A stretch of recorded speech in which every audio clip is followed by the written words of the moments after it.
Episode 4. Aira turun dari motor Daryl dengan pikiran semakin kalut. Dia tidak mau menyangkal bahwa saat ini dirinya berharap kembali ke beberapa menit lalu. Saat berada di punggung motor bersama Daryl. Meski Aira menganggap perbuatan Daryl menantang maut, tapi itu berhasil membuat Aira melupakan beban hidupnya sejenak. Kau punya masalah apa? Kenapa sampai ada polisi? Aira tersentak saat menyadari Daryl sudah berdiri di sampingnya. Bukan apa-apa. Sebaiknya kau pulang saja. Kita ngobrol lain kali. Tidak mau. Aku akan tetap di sini. Ujar Daryl keras kepala. Pulanglah. Jangan buat orang tuamu khawatir di rumah. Daryl menghadap Aira sambil berkacak pinggang. Kau berkata seolah aku adalah anak SD. Kalau aku mau, aku sanggup menghamilimu saat ini juga. Aira ternganga karena ucapan Daryl. Apa? Aira. Aira tidak jadi mempermasalahkan ucapan Daryl yang menurutnya sangat tidak sopan. Perhatiannya kini beralih pada Bu Ina yang tadi menyebut namanya dengan suara lantang. Maaf Bu Ina. Sebenarnya ada apa ini? Aira terlalu gugup sehingga tidak tahu harus berkata apa. Kau masih berani bertanya? Bu Ina bertanya dengan nada tinggi. Lihat itu. Pak, dia pura-pura tidak bersalah. Aira semakin gugup saat ia sadar para tetangga mulai menonton keributan di depan rumah kontrakannya. Jemarinya saling meremas. Bagaimana kalau kita bicarakan hal ini baik-baik di dalam? Bukankah kemarin-kemarinnya aku sudah berusaha bicara baik-baik denganmu? Tapi kau sendiri yang hanya menganggap ucapanku angin lalu. Bu Ina kembali berkata, seorang polisi yang tampak memiliki jabatan paling tinggi di antara 3 polisi lainnya, memegang bahu Bu Ina untuk menenangkan lalu berbisik. Setelah Bu Ina terlihat tenang, barulah polisi itu mengalihkan perhatian pada Aira. Kita persingkat saja, Nona. Bu Ina merasa tertipu karena Anda hanya mengumbar janji untuk hutang-hutang Anda yang cukup besar. Tiap Bu Ina menagih, Anda berjanji akan membayar setelah gajian. Begitu seterusnya hingga sudah lebih dari setengah tahun. Polisi yang tampak berusia menjelang kepala 4 itu berkata dengan lembut namun tegas.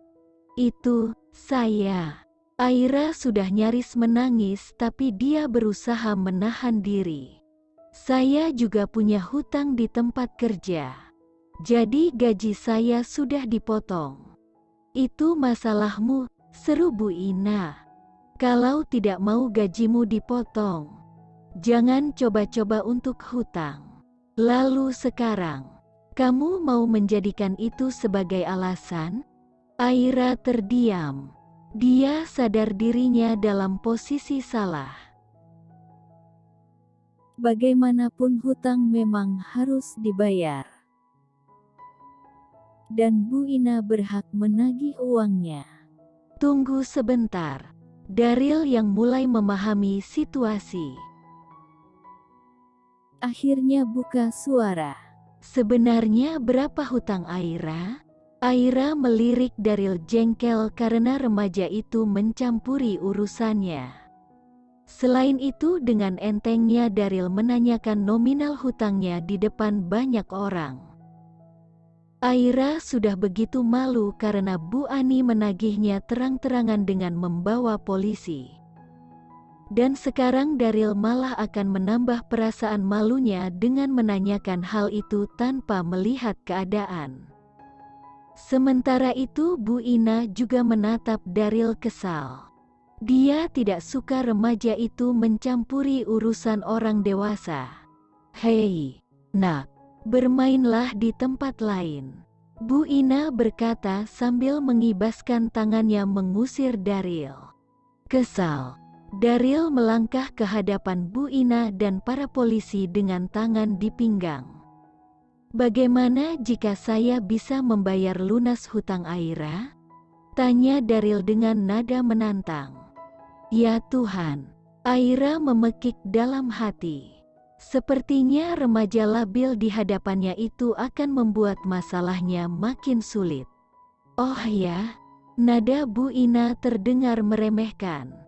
Dia memperhatikan penampilan Daryl dari atas ke bawah lalu beralih pada motor yang tadi dinaiki Daryl. Polisi yang tadi berbicara kembali berbisik pada Bu Ina, bukankah yang lebih penting uang Mbak kembali? Bu Ina mengangguk. Beberapa saat kemudian dia kembali menatap Aira dan Daryl.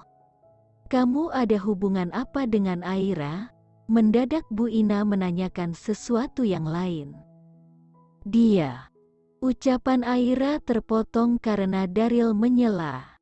Aira adalah tante saya. Kami baru saja bertemu setelah sekian lama terpisah. Aira meringis sambil menggigit bibir bawah. Bisa-bisanya Daryl berbohong seperti itu di depan banyak orang dan juga polisi. Selain itu, apa katanya tadi? Aira tantenya, yang benar saja. Aira tidak setua itu untuk memiliki keponakan sebesar Daryl. Aira mendekat ke punggung Daryl lalu menarik-narik pelan seragam Daryl sebagai isyarat agar pemuda itu berhenti. Tapi Daryl mengabaikan Aira. Akhirnya Aira mencubit pinggang Daryl dengan kuku ibu jari dan telunjuknya. Daryl meringis lalu menoleh pada Aira sambil melotot. Kemudian dia menarik tangan Aira dari pinggang dan menggenggamnya erat. Seperti biasa, debarannya perlahan reda. Bu Ina masih memperhatikan Daryl dan Aira bergantian. Kemudian dia berkata, Aira memiliki hutang sebesar 500 juta. Itu sudah termasuk uang kontrakannya yang beberapa bulan tidak dia bayar. Kening Daryl berkerut. Dia penasaran kira-kira uang sebanyak itu Aira gunakan untuk apa. Dan lagi dari percakapan yang tadi disimaknya, Aira juga memiliki hutang di tempat kerja. Kenapa diam? Cukup banyak kan? Hutangnya? Karena itu aku tidak bisa diam saja. Aku dan suamiku sudah terlalu lembek padanya. Buktinya kami tidak mempermasalahkan hutang besar itu sebelumnya. Tapi sekarang, kesabaranku sudah habis. Perlahan Aira bergeser makin merapat ke punggung Daryl. Sikapnya memang terlihat kekanakan. Padahal usia Daryl yang jauh lebih muda darinya. Tapi sungguh, sekarang Aira ingin sembunyi di balik bahu Daryl yang kekar. Saat ini dia benar-benar bersyukur dirinya tidak sendirian meski terkesan pengecut. Daryl, sudahlah, kau pulang saja, Aira berbisik. Daryl tersenyum. Aira menyuruhnya untuk pulang. Namun Daryl bisa merasakan bahwa wanita itu sedikit ketenangan karena bisa bersembunyi di belakang tubuhnya. Dan lagi, jemari Aira yang meremas tangan Daryl kuat jelas menunjukkan bahwa dia ingin Daryl menjadi tamengnya. Meski tentu saja Aira tidak mungkin mengakui. Tanpa mengacuhkan ucapan Aira, Daryl menatap angkuh si pemilik kontrakan. Bisakah Anda memberiku waktu sampai besok? Apa, besok? Tanyakan padanya berapa lama aku sudah memberinya waktu, Bu Ina melotot.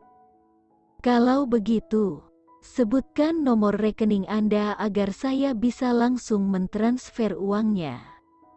Perkataan Daryl membuat Aira semakin kalut.